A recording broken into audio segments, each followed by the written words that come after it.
అందరికీ నమస్కారం. నేను కిరా కార్పేని. ఇప్పుడు నేను ఆంధ్ర రాజకీయాల్లో తిరుగుతూ ఉన్నాను. నెల్లూరుకు సంబంధించినటువంటి వేమిరెడ్డి ప్రభాకర్ రెడ్డి గారు, ప్రశాంత్ రెడ్డి గారు ఈ మధ్యకాలంలో కొంచెం తెలుసు. నేను ఎట్టంటే నాకేం రాజకీయ అనుభవాలు లేవు, రాజకీయాల పదవులు కాదు. వాళ్ళిద్దరూ వేమిరెడ్డి దంపతులు ఇద్దరు కూడా నెల్లూరుకి ఒక ఒక ఒక బాగా చదువుకునే పిల్లకాయలు, ఇంట్లో పరిస్థితులు బాగాలేకపోతే పూర్గా ఉండే పిల్లకాయలను కూడా ఉచితంగా చదివిస్తున్నారు. వాళ్ళకి ఉచితంగా హాస్పిటల్ పెట్టారు, కోట్ల రూపాయలు ఖర్చు పెట్టి. అదేవిధంగా ఉమ్మడి నెల్లూరు జిల్లాలో 10 నియోజకవర్గాల్లో 38 మండలాల్లో కూడా వాళ్ళు 130 వాటర్ ప్లాంట్లు పెట్టి 24 గంటలు సర్వీసింగ్ వెళ్తున్నారు. సర్వీస్ కూడా ఉంటుందన్నమాట. ఆ విధంగా వాళ్ళు నెల్లూరుకి చాలా చేసినారు. వాళ్ళు చదువుకునే వాళ్ళ దగ్గర పనిచేసే వాళ్ళకు కూడా ఉచితంగా వాళ్ళ పిల్లకాయలకి చదువును అందిస్తున్నారు. సో ఇలా ఒకటే కాదు, తిరుపతిలో క్యాన్సర్ యూనిట్ స్క్రీనింగ్ బస్సును కూడా ఇచ్చినారు. ఈరోజు మొన్న శ్రీశైలం కావచ్చు, లేకపోతే కుల మతాలకు అతీతంగా ఏ పండగైనా సరే వాళ్ళ డబ్బులతో అక్కడ నెల్లూరులో పండగ జరగాల్సిందే. వాళ్ళు వివాదరహితులు, సౌమ్యులు, వాళ్ళు చాలా మంచి వ్యక్తులు, గొప్పవాళ్ళు. వాళ్ళు ఈరోజు ప్రత్యక్ష రాజకీయాల్లోకి వచ్చారు కాబట్టి వాళ్ళతో నేను తిరగాలని వెళ్ళాను. సో అందరు దానివల్ల తెలియాల్సి వచ్చింది. సో వాళ్ళ మీద ఉన్న గౌరవం, ప్రేమ నన్ను నెల్లూరులో కొంచెం రాజకీయాల్లోకి వెళ్ళే అవకాశం నాకు దక్కిందంటే దానికి ఇప్పుడు మాట్లాడబోయే వాటికి సంబంధం లేదు. నేను హైదరాబాద్లో మాట్లాడుతున్నాను. సో ఇప్పుడు జగన్మోహన్ రెడ్డి అనే వ్యక్తి డిపాజిట్లు కూడా లేకుండా ఓడిపోబోతున్నాడు. ఆల్రెడీ పాస్పోర్ట్లు కూడా మొత్తం రెడీ చేసుకొని చెన్నై నుంచి చెన్నై వెళ్ళేవాళ్ళు, బెంగళూరు నుంచి బెంగళూరు వెళ్ళేవాళ్ళు, ముంబై నుంచి వెళ్ళేవాళ్ళు కూడా మొత్తం ఉన్నారు. విజయసాయి ఫస్ట్ మొదటగా ఓడిపోయే ఎంపీ సీటు నెల్లూరులో A2 క్యాండిడేట్ అయినటువంటి విజయసాయి రెడ్డి, అదేవిధంగా ప్రసన్న కుమార్ రెడ్డి ఓడిపోతాడు, బొత్స సత్యనారాయణ గారు ఓడిపోతారు, అనిల్ కుమార్ యాదవ్ ఓడిపోతాడు. ఇలా ఒక్కరు కూడా డిపాజిట్లు లేకపోకుండా అందరూ ఓడిపోవడానికి గల రీజన్ ఏంటంటే అందరూ కూడా రౌడీ రాజకీయాలని ప్రోత్సహించడం, గంజాయితో పిల్లకాయలను ఎంజాయ్ చేయమని చెప్పడం, దాంతోపాటు విచ్చలవిడిగా ఇసుక దందాలు, భూ కబ్జాలు, వాళ్ళకి ఇష్టం వచ్చినట్టు చేయడం, ఆ పిల్లకాయల్ని రెచ్చగొట్టడం, వాళ్ళ మీద రౌడీయిజం ప్రవర్తనలు చేయడం. ఈరోజు ఆంధ్రప్రదేశ్ ఏమాత్రం కూడా అభివృద్ధి చెందకుండా వెనకబడిపోవడం, అదేవిధంగా తను ఇచ్చిన మేనిఫెస్టో 2019 ఇచ్చింది ఒకటి కూడా చేయకపోవడం, జనాల్ని రెచ్చగొట్టి అది పనిగా పేటీఎం బ్యాచ్లకు డబ్బులు ఇచ్చి ఇంట్లో ఆడవాళ్ళ మీద బూతులు తిట్టించడం, ఇవన్నీ కూడా జగన్మోహన్ రెడ్డి స్వయం కృపాదం అని చెప్పుకోవాలి. ఈరోజు ఓటమికి కారణం సొంత బాబాయిని కూడా ఆస్తి కోసం తన భార్య భారతీరెడ్డి ప్రోత్సాహంతో, అవినాష్ రెడ్డి సహాయంతో సొంత బాబాయ్ వివేకానంద రెడ్డిని వెనక ముందు కూడా చూసుకోకుండా సొంత రక్తం కూడా తెలియకుండా చంపేసి ఆ రక్తాన్ని దగ్గరుండి చూడడం, సొంత చెల్లి షర్మిల గారు అంత కష్టపడి తను పార్టీ కోసం ఆయన జైల్లో ఉంటే గురువుగారు ఏమన్నా ఆవిడకి ఎటువంటి పదవి ఇవ్వకుండా, ఒక మహిళను చూడకుండా ఆవిడని ఇష్టారాజ్యంగా తిట్టి ఏరే వాళ్ళకు డబ్బులు ఇచ్చి బెదిరించడం, ఇంకొక చెల్లి సునీత గారు కూడా చేస్తున్నా కూడా ఆవిడని కూడా బెదిరించడం, సొంత అమ్మ అంటే 5 సంవత్సరాల క్రితం ఫస్ట్ కత్తిపోటు, రెండోది వచ్చేసి గొడ్డలతో నరకడం. ఇప్పుడు కత్తిపోటు ప్లేస్లో రాయిని పెట్టాడు. ఇప్పుడు గొడ్డల ప్లేస్లో ఎవరిని చంపాలనుకుంటే ఒక్కరు కూడా దొరకడంలే. గులకరాయేమో కత్తిపోటు ప్లేసు, ఇప్పుడు చంపే ప్లేస్లో ఎవరూ దొరకట్లేదు. వాళ్ళ అమ్మేమో అమెరికాకి వెళ్ళిపోయింది, ఇంకొక ఆవిడేమో పుల్లు ప్రొటెక్షన్ కోసం ఇంకొక రాజకీయ నేపథ్యం ఎంచుకుంది, ఇంకొక ఆవిడేమో జనాలు అదిరుక్కుంటుంది ఆడ చంపేస్తాడని. అప్పుడు అంత అత్యంత దగ్గరగా ఉండేవాళ్ళు ఎవరు కూడా అతని నుంచి పారిపోయి ఇప్పుడు చచ్చిపోతే మనోడు సీఎం అవుతాడు, కానీ మనం చచ్చిపోవడం అవసరమా అని ఈరోజు చేయడం జరిగింది. వీటితో పాటు మేనిఫెస్టో పోగొట్టాడు. తర్వాత వచ్చేసి అందరికీ ఉద్యోగ అవకాశాలు అన్నాడు, ఒకడికే ఉద్యోగ అవకాశం లేదు. ఈరోజు జగన్మోహన్ రెడ్డి ప్రభుత్వంలో ఎంపీలు ఉన్నారు, మినిస్టర్లు ఉన్నారు, ఎమ్మెల్సీలు ఉన్నారు, ఎమ్మెల్యేలు ఉన్నారు. కానీ అంతకు మించి బూతులు ఎవడైతే తిడతాడో వాళ్ళకి పదవులు ఇచ్చి ప్రోత్సహిస్తున్నాడు. ఈరోజు నన్ను ఒక అమ్మాయి తిట్టింది, బూతులు తిట్టింది, మన భార్యని తిట్టింది, లేదా ఇంకోని తిట్టింది.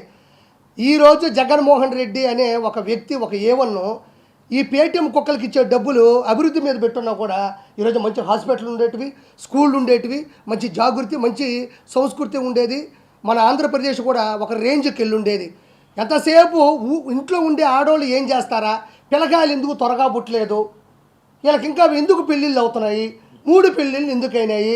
ఈరోజు పవన్ కళ్యాణ్ గారికి 3 పెళ్ళిళ్ళు అంటున్నావు. దానివల్ల సమాజానికి ఇబ్బంది లేదు, వాళ్ళ కుటుంబానికి ఇబ్బంది లేదు. 3 పెళ్ళిళ్ళు చేసుకున్నా ఏం కాలేదు, కానీ నువ్వు ఒక్క పెళ్లి చేసుకుంటేనే మీ బాబాయ్ పోయాడు. నీ భార్య భారతీయ రెడ్డిని కూర్చోబెట్టి అవినాష్ రెడ్డిని పక్కన కూర్చోబెట్టుకుని ముగ్గురు కలిసి మీ బాబాయిని గొడ్డలతో కొట్టి చంపేశారని దయచేసి దస్తగిరే చెప్తున్నాడు పాపం, ప్రాణం మీదకి వచ్చినా కూడా. కాబట్టి ఇవన్నీ ఒక అవకాశాలు అయితే ఇప్పుడుండే పరిస్థితుల్లో ఎక్కువ ఉండేది ఏంటంటే, నేను మాట్లాడదలుచుకుంది దయచేసి వినాలి. మనకి 3 మతాలు ఉంటాయి ఎక్కువగా మన ఆంధ్రప్రదేశ్లో కానీ తెలంగాణలో. ఒకటి హిందుత్వం, మూడోది ముస్లిం, రెండోది ముస్లిం, మూడోది మనం తీసుకుంటే క్రిస్టియనిజం అని ఉంటుంది. మూడిటికి 3 పుస్తకాలు ఉన్నాయి. ఒకటి బైబిల్, ఒక ఖురాను, ఒక భగవద్గీత అవుతుంది. ముగ్గురికి దేవుళ్ళు ఉన్నారు, ముగ్గురికి ఒక ప్రేయర్ ఉంటుంది, మూడిటికి సెలవులు ఉంటాయి, మూడిటికి పవిత్రమైన దినం ఉంటుంది, మూడిటికి కూడా సమానమైన ఐకమత్యం మానవత్వం ఉంటుంది. జగన్మోహన్ రెడ్డి అనే వ్యక్తి ఏకదాటిగా చేస్తున్న పని ఏంటి అంటే, ప్రపంచంలో అద్వితీయమైన శక్తి ఉండేటువంటి దేవుడు, కలియుగ దైవత్వం, మన భారతదేశం ఒక హిందుత్వం, ఇది హిందూ దేశం. వెంకటేశ్వర కొండని సర్వనాశనం చేస్తున్నాడు. ఫర్ ఎగ్జాంపుల్, ఈరోజు కొన్ని వేల కోట్ల సంవత్సరాల నుంచి ఉండేటువంటి వెంకటేశ్వర కొండ మీద అన్నం ఎందుకు ఉడకట్లేదు? సరే పోనీలే, నేను ఒకసారి భోజనం చేస్తున్నాను, అడిగితే బాగోదు, ఒక పూటే కదా అని సర్దుకుంటుంటే, ప్రతి ఒక్కరూ దయచేసి కింద కామెంట్ రూపంలో తెలియజేయండి. వెంకటేశ్వర స్వామి భోజనము ఒక్కసారైనా, అంటే బయట తినేదానికి వెంకటేశ్వర స్వామి గుడి దగ్గరికి వెళ్ళి తినేదానికి తేడా ఏముంది? ఒకప్పుడు ఒక అద్భుతంగా ఉండేది ఆ పచ్చడి కానీ, ఆ ముందు పెట్టే లడ్డు కానీ. ఈరోజు అది పోయింది, వాంటెడ్గా చేస్తున్నాడు. ఒకప్పుడు తిరుమల దేవస్థానం యొక్క లడ్డు అంటే, ఆ లడ్డు మనం ఇంటికి తీసుకెళ్తుంటే ఊళ్ళో వాళ్ళు వెయిట్ చేసేవాళ్ళు, ఒరే ప్రసాద నాకు వచ్చి అని. ఈరోజు మా ఆఫీసులో ఉండే పని మనిషికి తిరుమల లడ్డు ఇస్తే అది తిరుమల లడ్డు కాదు అని 30 రోజులు వాదించింది నాతో. అది కాదు మా నిజంగా ఇను నిర్మలమ్మ అంటే, ఉండనా నువ్వు కామెడీ చేస్తున్నావు, అసలు తిరుమల లడ్డు ఎట్టుంటుంది, మేము హైదరాబాద్లో ఉన్నాం కదా నేను యాక్టింగ్ చేస్తున్నాం అంటే, ఆ కవర్ తెచ్చి ఆ 2 తీసి నా దర్శనం టికెట్ చూస్తే నా నోట్లో ఊసింది. ఏందయ్యా మీ గవర్నమెంటు, వెంకటేశ్వర గుళ్ళో ఇచ్చే లడ్డు కూడా ఇంత కల్తీ అయిపోయిందంటే, ఏదైతే విశిష్టత ఉంటుందో దాన్ని కావాలనే వాంటెడ్గా చెడగొడుతున్నాడు. ఈరోజు హుండీలో ఉండే డబ్బుల్ని ఇప్పుడు పాపం మంగళసూత్రాలు వేసేవాళ్ళు ఉన్నారు, మెట్లు వేసేవాళ్ళు ఉన్నారు, కమ్మలు వేసేవాళ్ళు ఉన్నారు, ఒకసారి తన ఉద్యోగంలో వచ్చిన డబ్బులు మొత్తం వేసేవాళ్ళు ఉన్నారు. పవిత్రంగా దేవుడి చెంతకెళ్లాల్సిన డబ్బులు కూడా ఈరోజు నిలువు దోపిడీ అంటారు. అంటే ఉన్న పొలంగా ఏదైతే బంగారం దాన్ని వేసేస్తారు. అది చిన్న చితగా విషయం కాదు. అంటే ఆ ధర్మం ఎలా ఉందో కానీ, బాడీ మీద ఉన్నంత శరీరంలో ఉండేటువంటి మొత్తం బంగారాన్ని అది ఏమన్నా ఈరోజు డైరెక్ట్గా దేవుడికి వెళ్తుందా? ఎడికి పోతుందో, ఏ ఏ ఏ చర్చిలో పెడుతున్నాడో, ఏ చర్చిలో పెడుతున్నాడో. ఈరోజు ఎంత దిగజారిపోయింది. ఈరోజు పులులు ఎందుకు వస్తున్నాయి? ఎర్రచందనం కొట్టడం వల్ల ఊరి మీద పడి వస్తూ ఉంటే అవి చచ్చిపోతూ ఉన్నాడు. ఈరోజు పైన సిగరెట్లు, పాలు పొరాకులు, ఈరోజు పైన ఉండే పురోహితులు కూడా దిగ్బంధనంలో ఉండరు అతని వల్ల. ఒక దేవుడి ఓంకార నాదం పాడాలన్నా, మైక్ సెట్ ఆన్ చేయాలన్నా భయపడిపోతూ ఉన్నారు.